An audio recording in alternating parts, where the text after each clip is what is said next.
No Jumper, coolest podcast in the world. And today we're in here with Steve Rifkind. How you doing, Steve? I'm good, man. How you? Excellent. Excellent indeed. You staying cool in this nice, I mean, it's hot out because like we have the AC cranking, but we're still kind of hot. Well, you wearing. I was gonna wear a sweatshirt too earlier, but it's but it's definitely like 104 degrees out. It's easier to style when you have some sort of larger garment. T-shirt and shorts. It's kind of hard to make it look good. Exactly. Especially being older white guys. Like it's not easy. But have you completely given up on the fashion side of your life, or did that happen at some point? I was always a sweatpants guy. So when I was younger, I would love to go into meetings like with CEOs and chairmen and just wear a sweat outfit for shock value. Yeah, people are always kind of shocked that I can get away with it and that I choose to.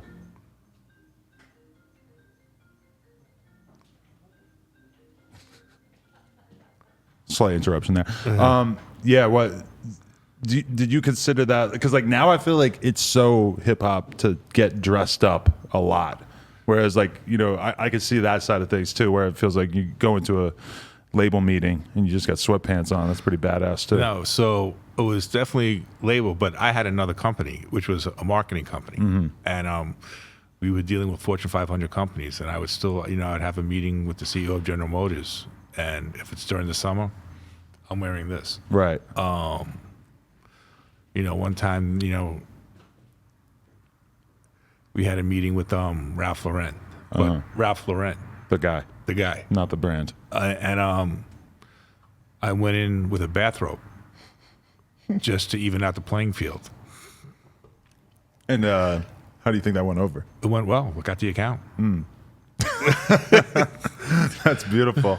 Okay, when you mentioned the street team, there was this observation that I heard somebody make at some point. Maybe I'll just claim it as my own, but they said that Master P conceptualized what the internet was going to be like before he had access to that technology, in the sense of dropping constant projects and like really blanketing his area with this content that it would make a lot more sense if he had been doing that on the internet, but he sort of figured it out before that was readily available. When I read about you and the street team and stuff, it kind of stands out to me as like you almost figured out digital marketing before digital marketing was available.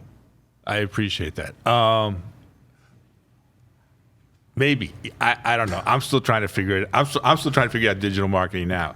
But the thing with P, I don't know. That concept was incredible. But to me, the reason why he did it, and me and him never even had a conversation about it, was the only way to get paid. Right? So because he was going through priority, even though they were indie, but they were with a major. So thing was to get as much product as you possibly can, and just keep on coming, so you know that you'll get paid. Because if you're going to put out a record once every few months, the distributors in those days wouldn't pay you. Right. That makes sense. Were you, when you look back at, or when you look at, marketing a record now, does that era of the street team being like your main way of heating an artist up, does that seem kind of quaint? Do you like miss that era? I miss it because that I really understood it. I'm in business now with my nephew. I don't know where he went. And my son, and they're all about digital marketing, and I just want to pull I have no hair, but it's just like, right. Like, no, we gotta own the streets first still, and then all this digital shit come with that afterwards. Okay. And they look at me like I have four eyes. Really? Yeah. So you still think that putting up posters and I'm not talking about putting up posters, because even in those days, I didn't think putting up posters, like, what is that really going to do? Right. Because you're walking by so fast or you're driving by so fast. To me, it was always putting the record in the right hands of the right people. And to me, that's what street marketing was about. Not going to the top of the Empire State Building and vinyl wrap the fucking antenna of the Empire. Who's going to look up 100 floors? So to me, but it was like, you know what? If the doorman, and give him a box of stickers or posters, and everybody that's walking through, right, that's something else. But just to put up a poster, that I didn't believe in that. Really? So that wasn't a big part of what you were I doing? mean, street it team? was a part because people was what we did with pun. You know, we took, you know, Joe said, let's just blanket the whole West Side Highway. Right. And we, you know, so it was like one big mural from like 180th Street to 54th Street. Right. Right? So if you were going south and you looked right, all you saw was a big pun. And would you really feel like the temperature change in terms of artists after campaigns like that? Like, because, you know, New York City is such a bubble that you can imagine that having everybody driving down the West Side Highway one day seeing this shit, that could really actually like make something change in terms of that artist trajectory. I mean, I think, sorry for cutting you off, I think people were saying like, who the fuck is he and what is that? Right. But again, you know, with the posters and the stickers, you know, when they started covering stop signs, you know, it was just like, and the fines came and this, that, so on and so on. You know, to me, I was like, nah, let's, you know, I want the record in the right hands with the guys. And it wouldn't have necessarily be a radio DJ. It could be a club DJ. It could be a mobile DJ. Just somebody that has an audience and somebody that knows how to attack their audience. And that's really what, to me, the grassroots promotion was supposed to be. Yeah, definitely. So when you are, you know, working an artist, do you stick your head into dealing with the, you know, getting girls to dance to the record on TikTok? Is that something that you... That's my nephew and my son are doing. No, I'm not doing it. I'm saying, all right, we got to find a brand, and we're gonna just blanket. If you're from, we have an artist called Bird Bennett, Okay. right? And he's from Portland. I want to own the Northwest. Okay. So let's own the Northwest, and then all that digital shit could come after the fact. But, you know, so that's my argument with my nephew and my son all day. So if you were to sign a New York City rapper right now, you would go in trying to make him pop in New York City specifically to start and then branch out from there? You still think that that's an important step? I think you have to own the streets. If you're going to be in the hip hop game, you still have to own the streets. So if you look really what Quality Control's doing, right? They still own the streets, and whatever digital stuff they're doing with it is just, to me, that's the gravy. Right. But you know, the Migos wouldn't be who they were if they didn't have a real street presence, Right. especially down south. Does it occur to you at times though that it seems way easier to make a street artist pop off? There's just like an inherent desire to see what these guys are talking about when you're talking about like a Pooh Shiesty or somebody along those lines. Yeah, it's one press of a button. Right. But I don't know if you're getting a real audience. That you know, so that's what I'm fighting with. Is how to... You don't have as much faith in that audience that sort of comes along with that? No, I'm not saying I don't have faith. I'm just saying, how real is it? Is this guy going to be able to make records 20 years from now? Is he going to have a loyal following? You know, Right. so that, you know, so that's what I mean by owning where you come from, or your foundation, or your base. Right. Do you still feel like you gravitate more towards that sort of like hardcore street type stuff, or like stuff that is in that real rap category, or do you feel comfortable working in other fields at this point, or does it still feel kind of foreign? You know, no, it doesn't feel foreign. It's a great question. So when I left Loud, right, I sold to Sony. I had to work for the company that I started. Okay, and what year are we talking again? I sold Loud in '99, and then I Okay. had a 3-year deal where I had to go work for Sony for 3 years. Which is weird because to a lot of the young kids, Loud as a brand name might not mean as much to them, but in that time period, this was omnipresent. Yeah, so, I mean, it was really, you know, there were 3 labels, really. It was us, Bad Boy, Def Jam was a major by that time, Right. and Death Row. Rockefeller was just starting. Right. So, when, but I worked for the company, and right, so I had Wu, Mobb, Pun Pass, but Pun, M.O.P, Dead Prez, Exhibit, Licks, 3-6 Mafia, all street-orientated artists. When I left, I went over to Universal, started SRC Records. That was supposed to be called, and that stood for Street Records Corporation. And I thought it was going to be like Loud 2.0, you know, on steroids. But what did I come with? I came with Akon. I came with Asher Roth. I came with a woman by the name of Melanie Fiona. I came with another woman by the name of Chantel who had 2 top 5 pop records. David Banner. You know, so, and Universal was radio driven. So I had to change my philosophy. I still wanted to own the streets, but I had to change my philosophy about what type of records I was going to put out. Right. Did that feel like you were compromising your vision, or did it feel like this is just survival in terms It wasn't about compromising my provision. I mean, my vision. To me, it was about survival. If I wanted to have success, you know, I'm going to have to play by their way. Right. And we went on a run that was just as big as Loud. I mean, Akon was the biggest artist in the world.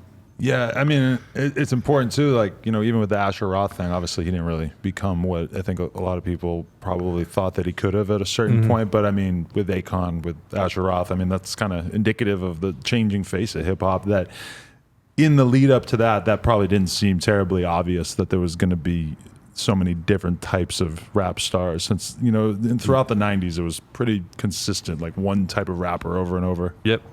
Yeah, and then, you know, the internet was coming, ringtones was coming, iTunes just came in, right? I think iTunes came in like 2000, 2001. Right. So long before it became standard. Yeah. So we started SRC in 2002, and, you know, I remember getting a phone call from somebody who I'd never even heard of at Universal. And he says, you have the #1 ringtone record. And I'm like, what the fuck does that even mean? And what is a ringtone? Right. But you know what? We made a lot of money off those ringtones. Definitely. And it's just, that's what's so interesting about the music business is that there will be this income stream for a period of time, and then it just sort of withers away, and then there's another flow that it goes into. But when you think back to, you know, like when did it really feel like the music industry might be totally fucked? Was there a period there where you were like, wow, maybe nobody's going to be making any more money from this? So when we came with Akon's second album, right. If that was in the 90s, that album would have done 30 million records. Right. Album sold. Scan, across the board, everything else like that. I think in 2000, I think we peaked at 8 million. Uh-huh. And that felt like a letdown. As big as those records were, I mean, it was crazy.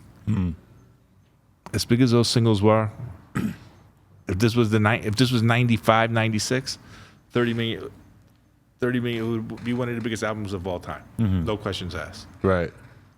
But instead, what do you blame? Like the piracy, the copyright, or the online sales, or probably a little bit of everything? I don't know what I blame, to be honest with you. I think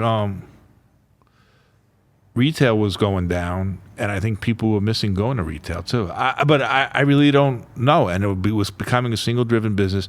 So the ringtones, like 8 million, I mean, shit, that was still $80 million in billing alone. Right. You know, just like that. So, but with the ringtones, you know, but if we did, say we did 15 million, not 30 million, you're talking about 150 million in billing. Right. Right? So maybe we topped out at 90 with all the ringtones and everything like that. So it's and it was and it started turning back into a single driven business. In the 90s, it was all about albums. Right. How do you feel about albums now? There's no more. I mean, the deals I'm doing with everybody now is just all about deliver me 20 singles. Really? Interesting. I had Hobson on here the other day. You know, he kills it on YouTube with his singles. He does a YouTube video, got 10 million views, whatever. Last time I interviewed him 3-4 years ago, he said he wasn't sure if he was ever going to put an album out again. I just interviewed him again. Still no album since 2017. He just doesn't even see any reason for him to do it anymore. No, he's probably making a fortune too. Yeah. But does that... Okay, so when you say 20 single deal, so you got to deliver 20 masters. Not all going to be singles, and then we'll pick what we just want to put out. Okay. So you're because but that feels kind of contradictory to what you said about like when you get an artist that you're concerned about where their career is going to be at in 20 years. But the nature of the business now is that there's tons of artists who have like a 6-month career, and there's probably plenty of money for you to make off of those artists, right? But I mean, the roster that we're picking, I can't. My gut and my soul won't let me do just a one-hit wonder type of thing. Right. I'll never pick up a novelty record in my life. Really? Is it just a matter of pride? No, it has nothing to do with pride. At the end of the day, you're going to be spending the same amount of money. So might as well spend the money on somebody that's going to have a follow up. Right.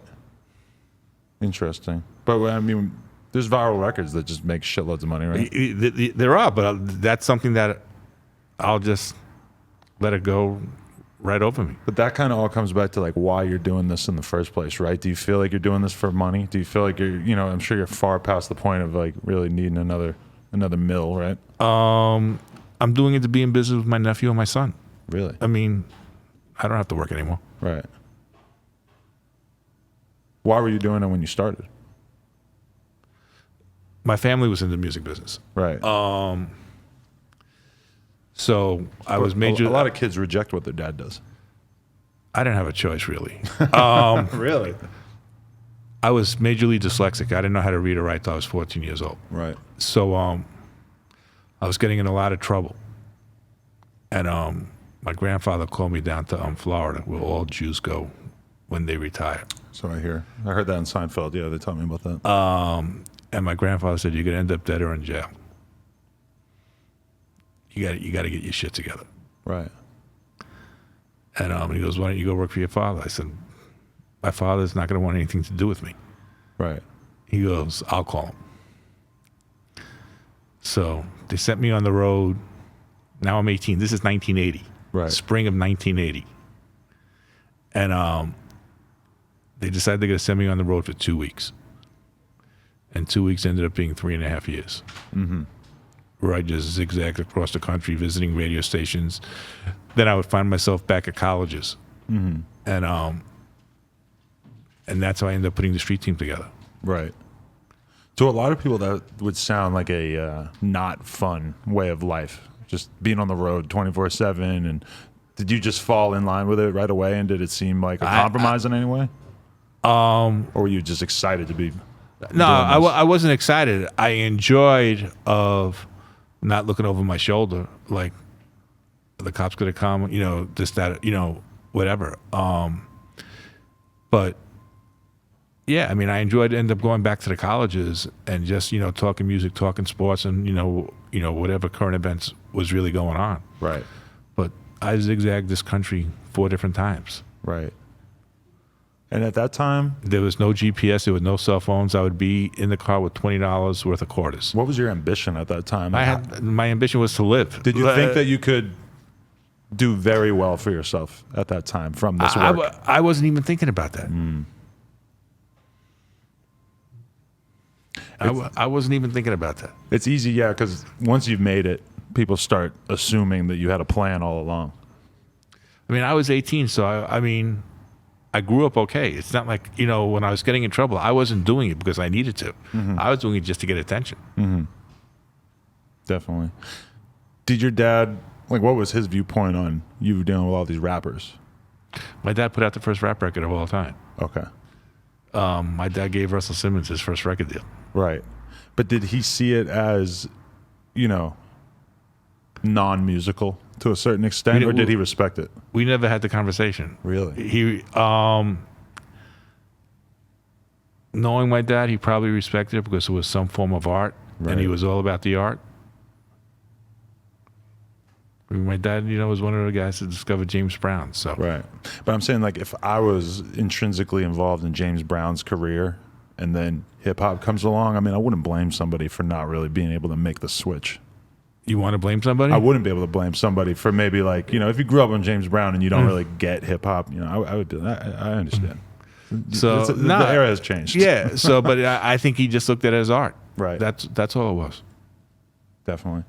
When did you start to realize that you really had aptitude for what you were doing and that you had a special talent for it? I never considered myself an A&R guy. I always just considered myself a promotion and marketing guy. Uh-huh. I feel I had the best A&R staff in the business. But I never said to myself, oh, wow, this is what it is. To me, it was just like, where's the record? How are we going to get this record to the, and cross that finish line? That's all I give a fuck about. It's interesting because now it feels like, people who get into working in music or art, they tend to make it out as if this was their passion. This was the only thing that they could do because it speaks to their soul. It's funny hearing you talk about it like it's this sort of like it was a trade at that time where it was just you found yourself doing it and I loved it. you adapted well to it. But was there something about it where it was just so obvious to you that this was something that you loved above everything else that you could possibly be working in? No, I mean, and I realized I wasn't going to become a professional basketball player. So, I mean, I mean, I was cool. Like, I enjoyed being on the road. I enjoyed that freedom. Had a lot of soul searching, 6-hour drives by yourself, with no cell phone. It's a crazy era to look back on. Yeah. We don't really ever get that anymore.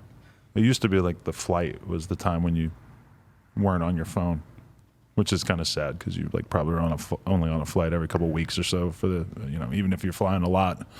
But yeah, that, I don't know. So I'm trying to get to, was there a moment where you sort of realized like, oh, I'm going to be able to make like a massive life-changing amount of money from this, that this is going to fundamentally... It's funny that you said, when I sold the first 50% of my company, right, November 3rd, 1996, I maybe had close to $100,000 in the bank. A lot of money. right. You're young too. November 7th, 1996, I had north of 10. Wow. Right? And I woke up on November 8th. No, November 7th. We signed the deal on November 6th. And it was a Friday. And I went to my wife at the time. I was like, I don't feel different. Right. And, she kicked me in the ass and said, get to the office and get to work. But, like I said, to me, I've never had a problem with any of my artists regarding money. Really? I won't fight over money. Because I heard you talking about letting artists go quite frequently when they're just not happy anymore. Like you just don't hold on to their contract and hang it over their head. I never let an artist go, though. Nobody ever wanted to leave. Right. Twista. Yeah, we didn't have great success. So it's like, and Wu started blowing, and it was just, yeah,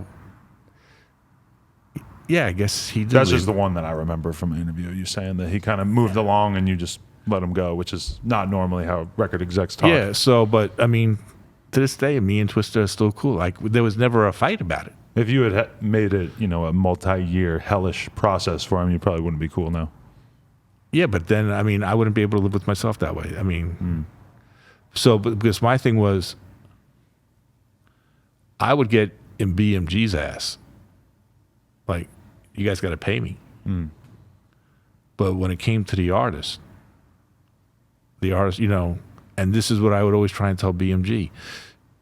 I mean, I got arrested for throwing a chair at an executive because they wouldn't give Wu-Tang an extra $20,000 on Raekwon's first album. And the point is, if you don't have artists and you don't have happy artists, you don't have a business. If you're going to put out music. So that's, you need to do right by the artist so they could do right by you, and then you could do whatever you have to do with your company. And if you're going to be in the music business and have a record company,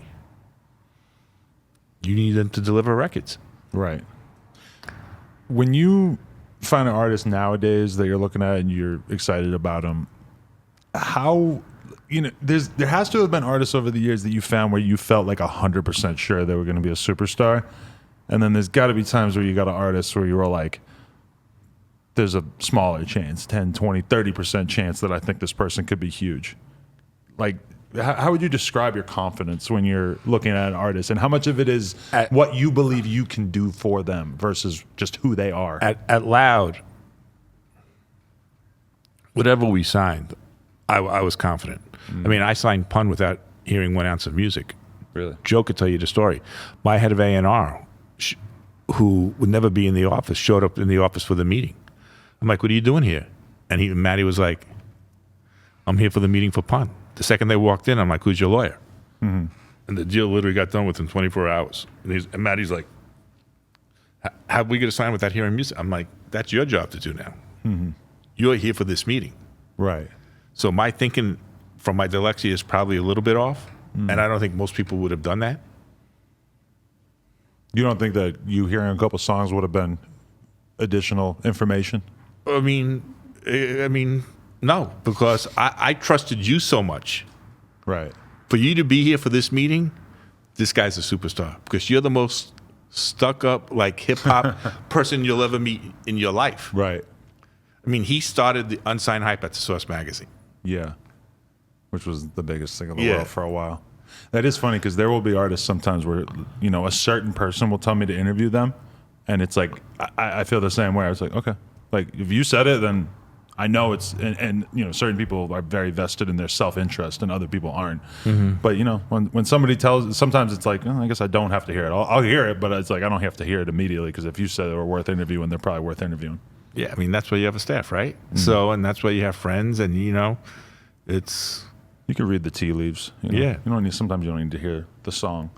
But, okay, to this day, though, one of your staff members comes and tells you there's an artist they want to sign. Like, how good of an ear? Like, there's a lot of talk of the ear in the music industry. Do you have massive confidence in your ear? Not anymore. Really? I mean, I rely on people that I trust. I mean, I'm close to 60. I mean, But if you I- wouldn't want me to have a good ear right this second. If I play you 20 Brooklyn rappers, you don't think you could tell me the best one? I could tell you the one I like the best. Right. You got 20 on you? I could probably scrounge up 20. All right. They're probably all going to suck for the most part. But the good ones are probably already signed these days. But that's interesting. Because I feel like I could usually pick out the I mean, know? if you're going to come with some New York shit, right? right. To me, it's all about the drum then and the kick. Like, and the record has to be aggressive. I don't want to hear any of that laid back, this, you know. I want to hear Annie Up. I want to hear hip hop. I want to hear Protect Your Neck. I want to hear Shook Ones. Right. Yeah, same here. But people are always trying to convince me I should like some soft shit. And I'm just, sometimes it's hard to explain. I don't think I can judge that. I mean, you could like whatever the fuck you want to like. And then if you have to sign something, you know, you got to trust your staff. If you play me 20 R&B rappers or R&B singers, I feel like I would probably make the wrong decision about who the superstar is, because that's just not really. So you wouldn't go by the voice, you would go by the song? I would probably go by someone on my staff. I would probably want to ask somebody else before I made that decision myself. Yeah. Yeah, I mean, we had a girl by the name of Melanie Fiona at SRC. Okay. Voice was incredible, and she had a ballad called It Kills Me. And I was really impressed by her manager. And her manager was just dope, like had a plan, had everything. But I was like, you know, I just signed 4 girls. Like, I'm going to sign another woman, you know, and but I loved the record, and I was just really so impressed with Carmen on how she handled her business and the plan. So I was like, you know, I didn't know what to do. But, you know, then one of my A&R people, who was a female, like, she's giving me a look like, if you don't sign it, I'm going to stab you. And then I offered him a deal. I was like, you know what? I had 20 rappers at one time. So if I have 5 females, I have 5 female. And, you know, thank God I did sign it. You know, the record ended up being number 1. And, you know, we didn't hit gold, but we were close to gold. Interesting. Have there been a lot of times where, are there artists that you look back on that you signed where you can like identify a critical moment where things just started to not work out? I guess I'm like more intrigued by the artists that you had a lot of faith in that didn't work out. Rather, you have so many success stories. That's kind of like the easy thing. Dead Prez. So there was a moment where I felt like that was going to be the next Public Enemy, huh? Yeah, I mean, they could have been if they. Trust is a really strong word, but if they understood, I'm not even gonna say trust, right? If they understood where we were coming from as a label, Right. they would have been PE. It's hard to. And they were young at it. Because now we're like this. Right. Like M1 comes to LA, you know, every other month, and he's at the house, and we're just kicking it. If we had that relationship then, as we do now,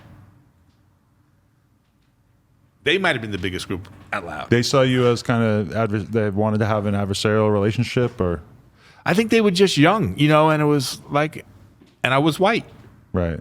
And they were so, set in their ways and everything, and just but we all, they grew up. I didn't take it as personal. That's why you only want to sign capitalist rappers. No, I just Unless they have a little anarchist streak in them, I don't know. no. I mean, I just I just want to sign rappers that are going to make good music and that are going to be here 10 to 20 years from now. Right. That one Dead Prez song that everybody knows. Hip hop. Yeah. It's probably my favorite record of all time. Were you massively involved in like marketing that? And was that like the moment where it seemed like everything was going well? I'll tell you where I heard the record. We just moved for the first time. We just moved into our brand new office. We had a whole floor. I had my own private bathroom, and I'm in the bathroom. Setting it up. We just moved, and my A&R guys. So if you look at it like it was a U shape, but we had the whole floor. I was in the corner, so I had my marketing team to my right, and promotion team, and my A&R team to my left. And I was cleaning, putting stuff in. I never had my own private bathroom before, and Sean C. started playing the record. I guess his office was right next to wherever the bathroom was. And I remember just running out. I'm like, what the fuck is this? And he goes, it's Dead Prez. And I was like, when are we, and it was just like, and it took a minute for us to put out the record.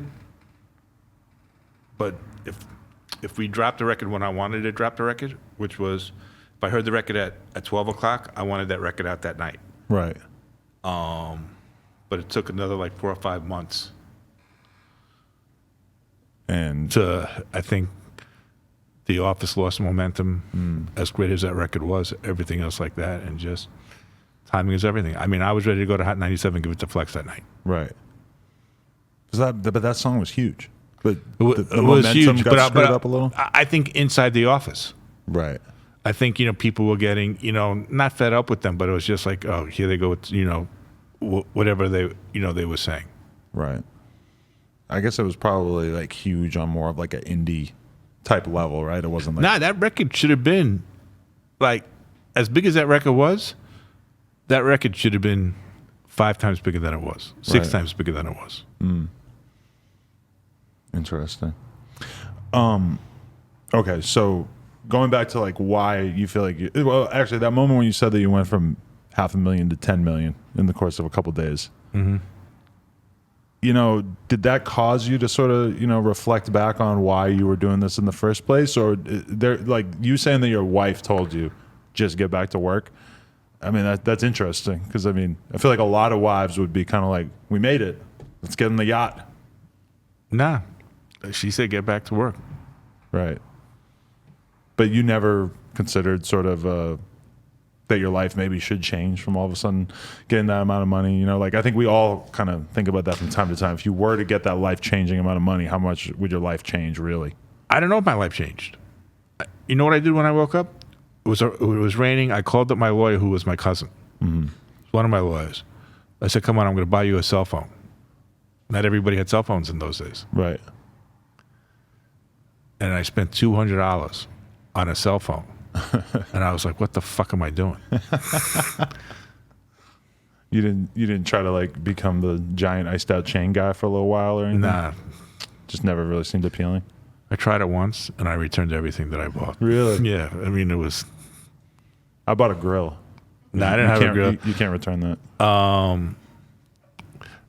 The only thing I kept was a dog tag, a diamond dog tag with my kids' names in the back. But Right.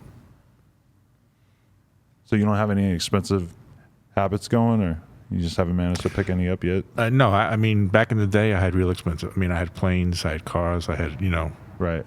I had everything. But most of that's fallen by the wayside? You get older Right. and smarter.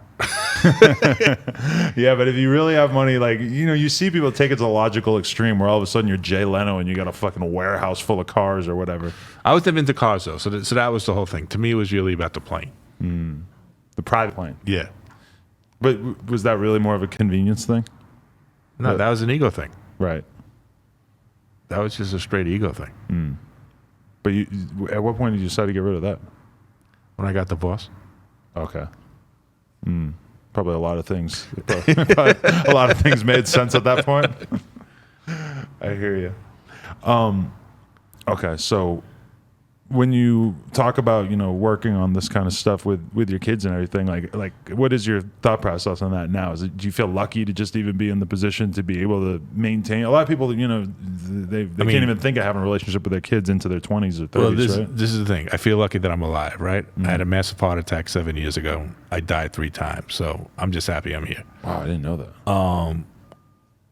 And I have, besides Coop, who's my nephew, and my son, my youngest son is signed to us. And my daughter, even though she's still in school, she's helping Coop a lot on the marketing side of things. It's interesting because it feels like that's the kind of stuff that it's probably not that hard to convince your kids to be into. No, I mean, I just offered her $1 million to go to law school, and she said no. Really? Yeah. You didn't want her to stay in this business? No, I want her to go to law school. She said, I want to be rich and I don't want to rely on my husband. Uh-huh. I said, go to law school. She says, I'm not going to law school. I said, I'll give you $1 million. She said, no. And she wants to work for you. Yeah. What is it about law school that you think would just give her a better life? I don't know if we'll give her a better life. I think she would just learn, just what her DNA is. She's really structured, and not necessarily to be a lawyer. She'll learn about contracts. She'll learn about negotiations. She'll learn about dealing with people. She'd probably be more useful to you as a lawyer than as a music industry person, right? If she was a lawyer, I think she would probably have the biggest practice in the business. Really? Yeah. Well, I think about that sometimes, like, how the hell am I going to convince my kid to go to school and try to become a doctor or a lawyer or whatever? And I didn't go to school. And you're right. I didn't go to school. So they look at me like with 4 eyes. If they have how to spell apple. I'm just, you know what I'm saying? Right. They're not going to call me. They're going to call their mom. Right. Yeah, because like you live your life where you take all these risks, and then you look at your kid and you're like, I want you to have this nice, steady, safe life that I didn't really have in me. So, no, I would love them not to have a safe. I want them to be safe, but like, I would like to, let there be some bumps in the road for them so that they can learn, Right. and learn from their mistakes. I'm not going to let them drown. I'm not going to let anybody drown that's around me. Right. But, it's interesting because you think that like a lot of people build a business and then it just becomes, I think, you seen Succession? Yeah. Where your kids are just not capable of running this business and it ends up being a massive, problem to put your kids in charge of this business because they're related to you, there's no reason to believe that they would be good at this particular job. But your kids just sort of flock to it? Nah, so we could start with Coop, who's my nephew, who's right there. I don't know if you guys see him. Right. He was always just an just an artist, and just always into music, and always entrepreneur. Had his own cleaning service in school, so on and so on. Alex, my oldest son, was a college basketball player, so he's pretty disciplined. Right. Like, and just training, however he got to that level. My daughter,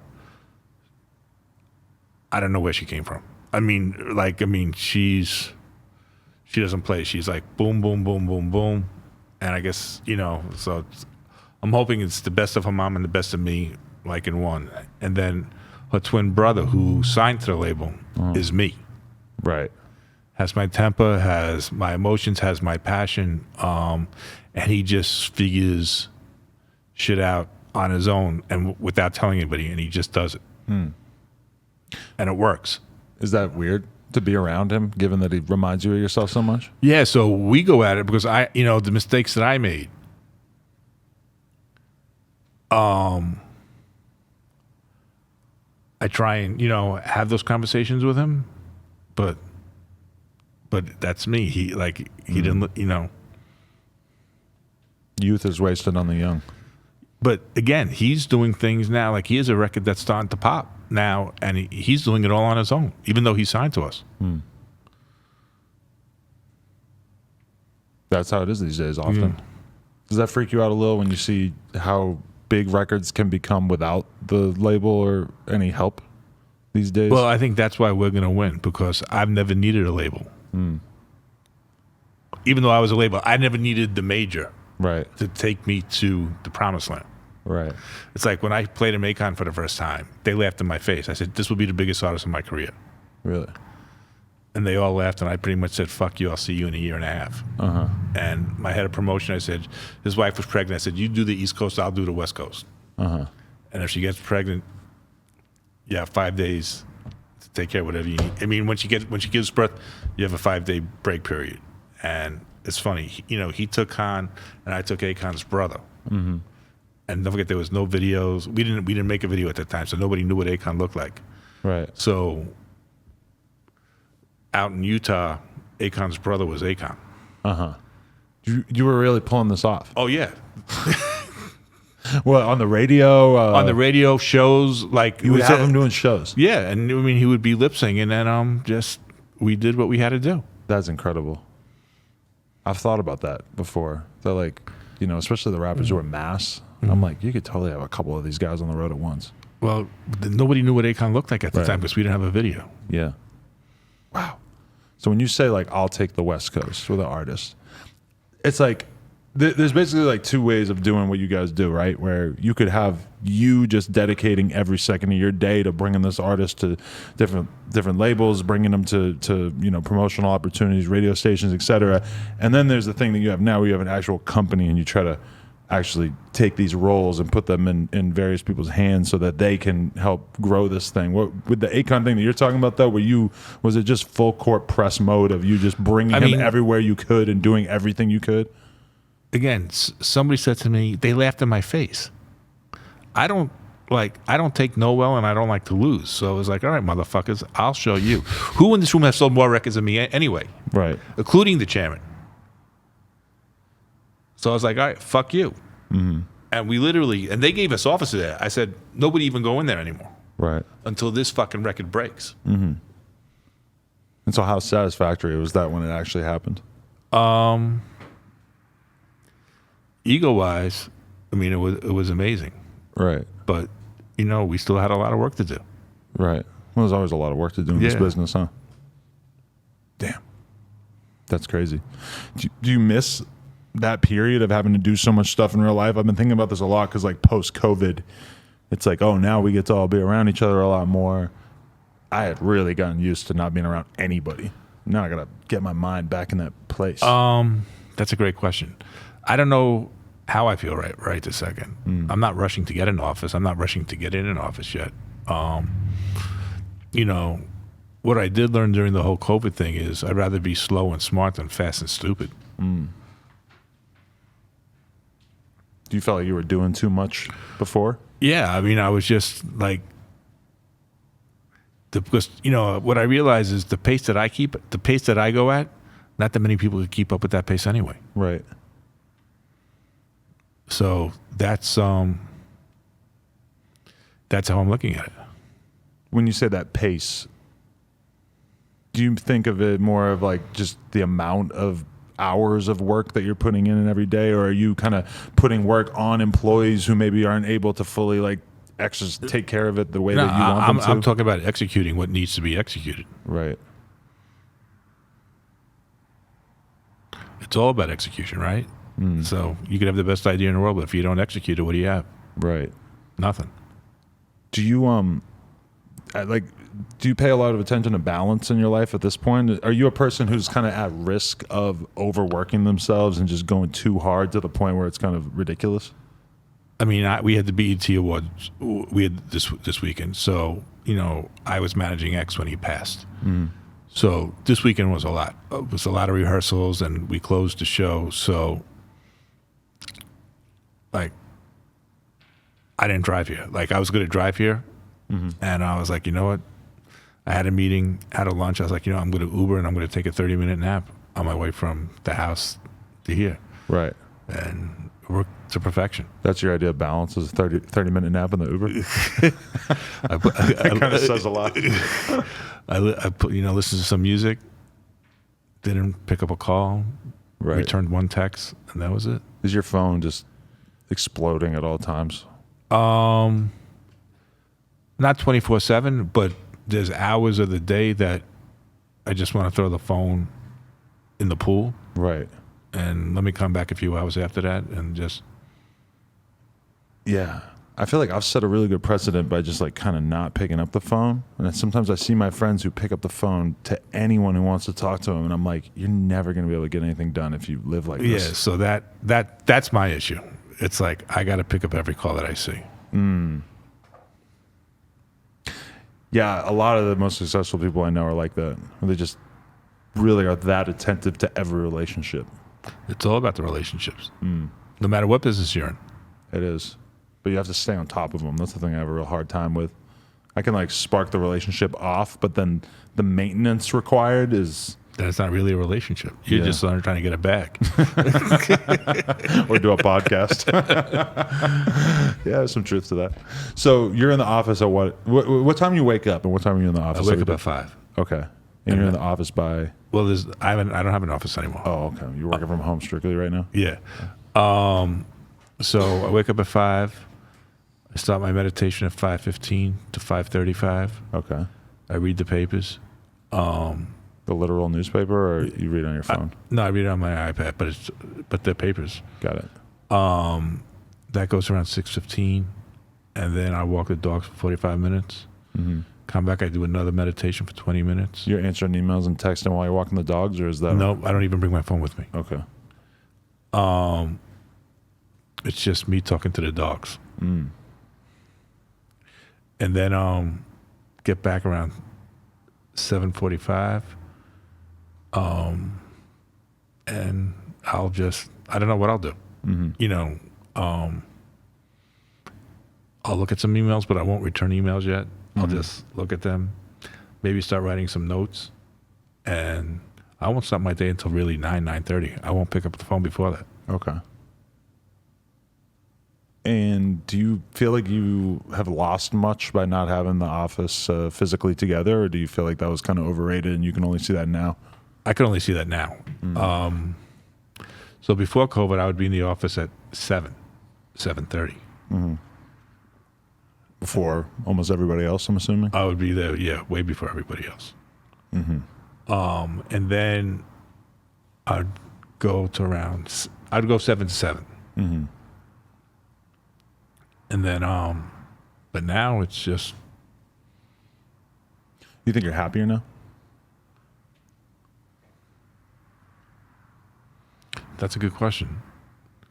I don't know if I'm happier now, but I'm more at peace. I think not spending 12 hours in the office is probably good for your mental health. But I'm still spending 12 hours working. Yeah, well, I'm not spending 12 hours working anymore because I really won't start my day now until 9. Right. So to me, I used to make a call sheet. I still make a call sheet, but if I didn't have 150 calls that I made that day, I thought I was doing something wrong. So those are like important elements of the I didn't even know if they business. were important. Like you talk about maintaining a relationship, right? Right. So say we met. All of a sudden, if you're on my call sheet, I'm calling you every day now. Like and I don't talk on the phone long. I can't talk on the phone long. Right. Right. So it's like, check in, you good? Yeah. Hang up, and I would cross it off. Interesting. Call sheet. I never even thought about that. Of like, these are the people that you're going to actually go out of your way to stay in touch with. Interesting. If you make 10 calls a day, just 10, that 10 is going to turn into 20, and things are going to start happening. Interesting. How important do you think it is to go out? Clubs, album releases, events, shit like that. How much? For me now? Yeah. 0. Close to none or none? None. Okay. I mean, but if Coop and my son are not going, then that's a problem. So you think that it's very much necessary for people in their 30s? They need to 20s? be seen. Not necessarily to, there's a saying that my father, it's not what you know, it's who you know. So them meeting people and them getting, you never know where that person's going to end up. That person could be head of Apple Music one day. That person could be head of Sony Music one day. or he could be, head of Spotify, or just, whatever. You never know where they're going to end up. You never know where you're going to end up either, Right. and what you're going to need. So it's even like, if you're in the A&R department and you pass on somebody, pass in a nice way, because you know what, that somebody that you passed on might have a neighbor that could be the next Drake, and even though he's not working with Drake, he says, hey, you guys you should check this out. So you never know where these relationships end up. Right. So that's why I'll return every call and pick up every call that I see. Definitely. Makes sense. You have a bunch of artists in your head that you like wish that you didn't miss early on? I mean, I wish BMG let me sign Rockefeller. Oh, wow. And then with them, he was brought to us first, but he was an underground rapper, and I think it was just a perfect storm with him and Dre. I don't know. He would have still been Eminem, but I don't know if he would have sold 300 million records out loud. Right. Just how he was built and how my A&R stuff was built. Would have been an amazing relationship. And he could have sold, maybe 10 million records, Right. but not who he was. That Dr. Dre association really, I mean, that was just a perfect marriage. yeah. Compare that to Vanilla Ice. Vanilla Ice had no cosign. Vanilla didn't have Dr. Dre.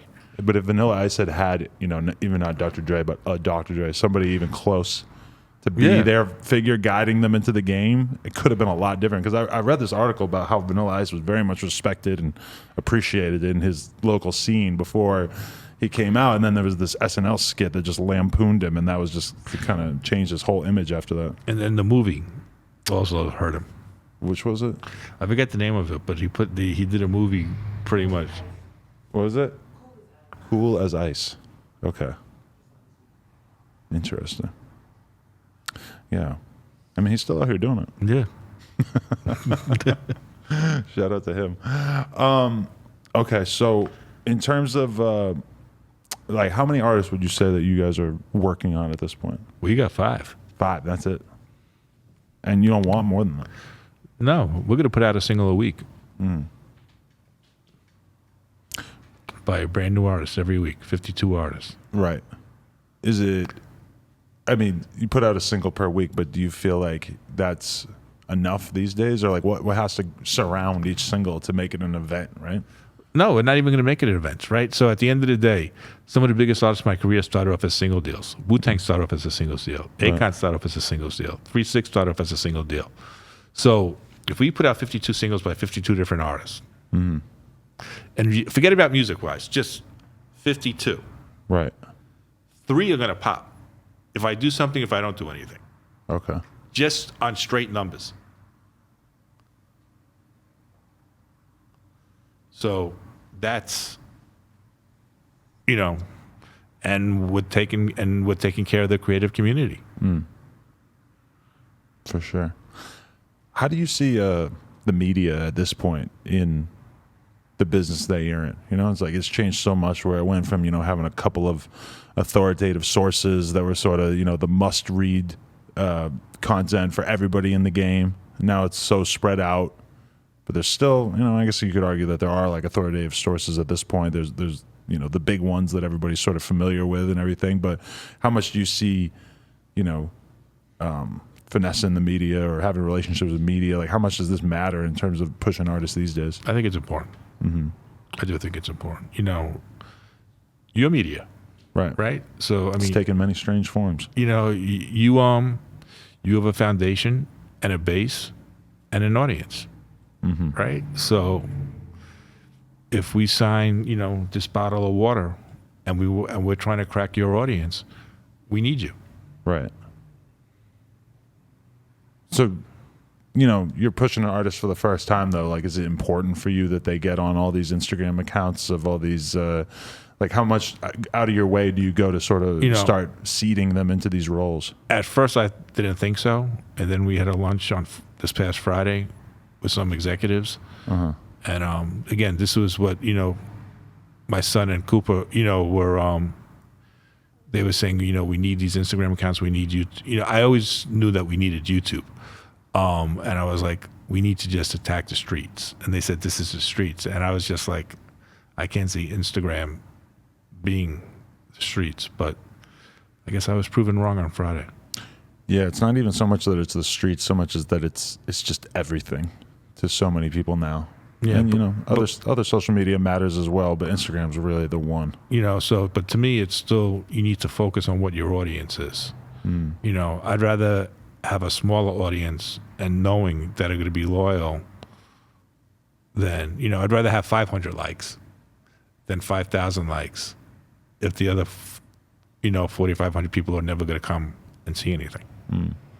But like the essence of having a really big artist is that you have a lot of very uninvolved participants taking this in. Like that's one thing you realize over time is that like you can have 1,000 hardcore fans, but if you're going to get to having 1 million fans, you're probably not going to have 1 million hardcore fans. You're going to have a whole lot of people who just kind of know about you. But you know what? I'd rather, if you're going to have 1 million fans, then I need to have at least 60% that are super fans.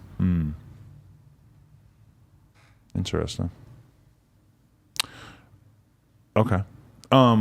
So some of the long pauses that you've been doing have kind of got me. I'm like not really sure like where exactly to hop in there. You can hop in wherever you want. Okay. Okay, so what are you excited about right now? And is Loud back? I was reading that, and then I'm like, I'm not hearing you mention it, so I'm like, no, that's not the case. I licensed. Sony owns the name for Loud Records. Okay. So there's a Loud music group that I was on the border of, and just they still can't. They can sign whatever they want to sign, but anything creative for the brand itself, but I'm not involved with it whatsoever. Okay. Was that something at one point where you wanted to have that name again? Would that mean something to you for the family? I still own Loud. Loud. I just can't put out records under Loud Records, but I still own the name Loud Records. Right. You know what? It's not fair for the new artists, and it's not fair for the old artists. It's like I could go on Instagram now and say, hey, come, give me 16, right? And it's going to be all New York shit from the 80s and the 90s. Like it's not going to be what's going on now. So I'm at the point where it's just like, you know what? So the new company that we have is called Spring Sound. My dad's label was called Spring. And paying homage to him, I said, you know what? I'm going to do it. I called up all my cousins. I said, is it cool that I do this? And they said, yeah. That felt like it was, sort of carrying on the legacy to an extent. I just, it's not even really about the legacy. It's really about just paying my dad respect. And my uncle's still alive, but he's just old. But it's really paying them respect and saying, you know what? If it wasn't for you guys, I wouldn't be here. It's interesting because I feel like, or do you feel like for a younger, newer artist that being associated with anything that feels old school is sometimes not a good thing? And that the Loud name, like to a lot of people, just reads as like legacy, classic label. But the thing is, their parents knew what Loud was, right? Right. So, and that's kind of what a lot of kids don't want. They don't want to support anything that their parents would know about. The kid that we signed out of Oregon, his dad is a huge Wu fan. So even though it's not called Loud, Bird is just ecstatic. So, at least Loud went away for a while, so that would explain why like the younger generation might not know about it. When you think about something like Def Jam, it's like Def Jam's been active all these years and nobody gives a fuck about the brand name. Yeah, just they put out horrible records. It just feels like that's sad. Like even when I was young and the Def Jam video game was out, it already kind of felt like, oh, okay, yeah.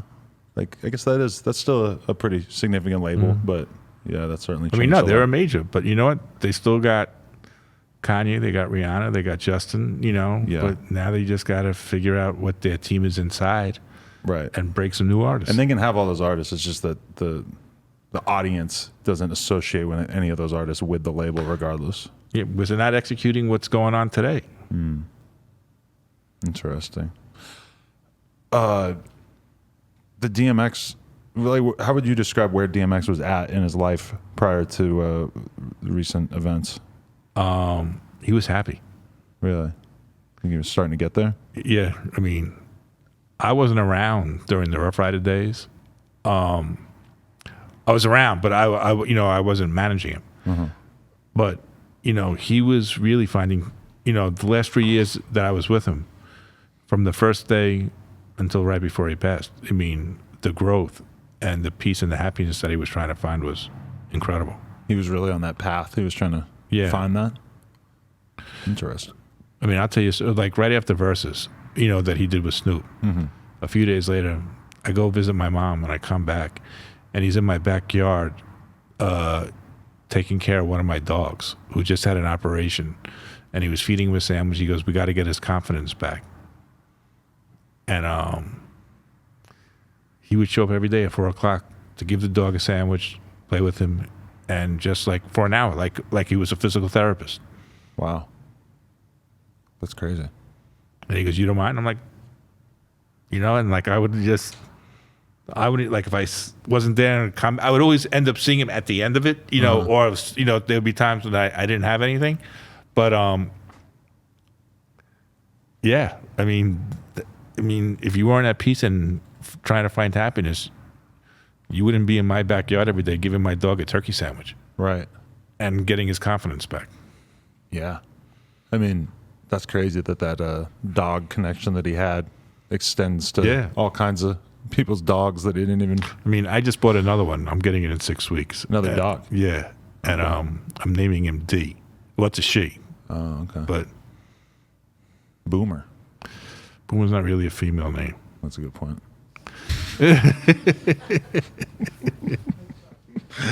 Oh man, I just interviewed Corrupt, and he was talking about how he just randomly ran into DMX in the airport, and they had beef for all these years over Foxy Brown, and because allegedly DMX was sleeping with her while they were married or whatever, and he runs into him in the airport, and they both miss their flights because they're just hanging out and drinking and just having a great time, and yeah, I mean, it feels like a lot of people kind of had that sort of feeling about DMX towards the end of his life, that he was really making that effort to change his life. Method Man told me a story yesterday about it's probably one of the best stories I ever heard in my life. Okay. I'm going to try and say it, and I'm sure I'm going to fuck it up somehow, some way. Take it for granted that Method Man might have a rhetorical style that is missing here. So the funny thing is, somebody sent me the article, but them being interviewed together. So I guess, I don't know if they were doing a movie together or if they were shooting some type of commercial or whatever. And, there were cops on the set. Mm-hmm. And X went to Meth and he said, come on, let's take the car. And they jump into the car and they pulled somebody over. And X gets out of the car, asks for a registration and license, and this person gives him the registration and license. And X told him that you shouldn't be speeding, and that I'm going to give you a pass and just go on your merry way. And I mean, I had tears. I'm fucking up the story, right. but I had tears last night when I heard the story. And then Mess Manager, it's on my phone. I'll show you. Like, sent me this text this morning at the crack of dawn because I guess they took the red eye after the awards.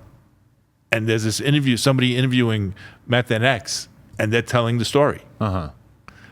Wow. And they just took the cop car, and the cops didn't care.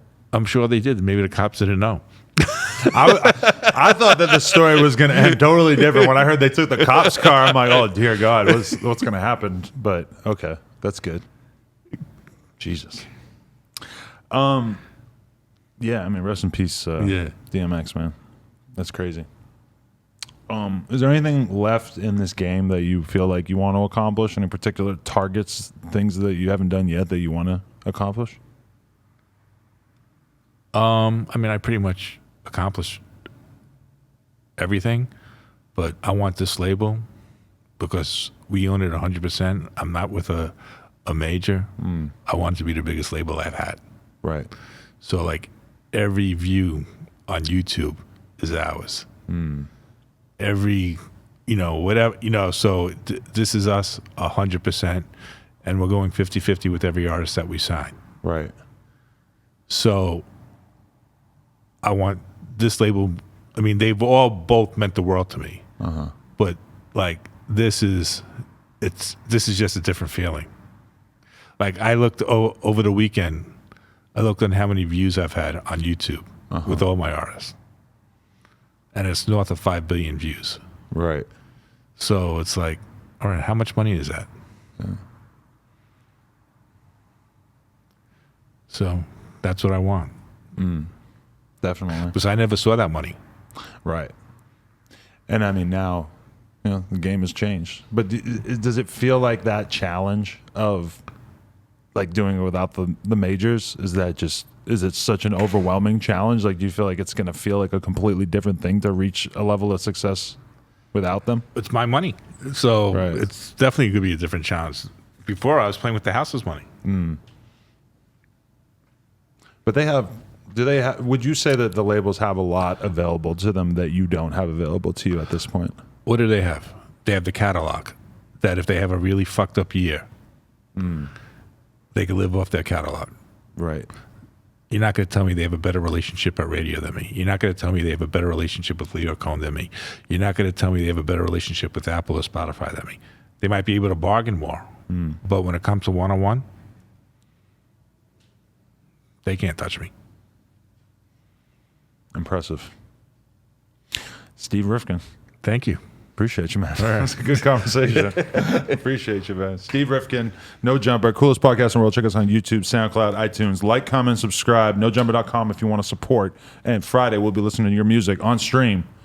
Appreciate y'all. All right. Thank you.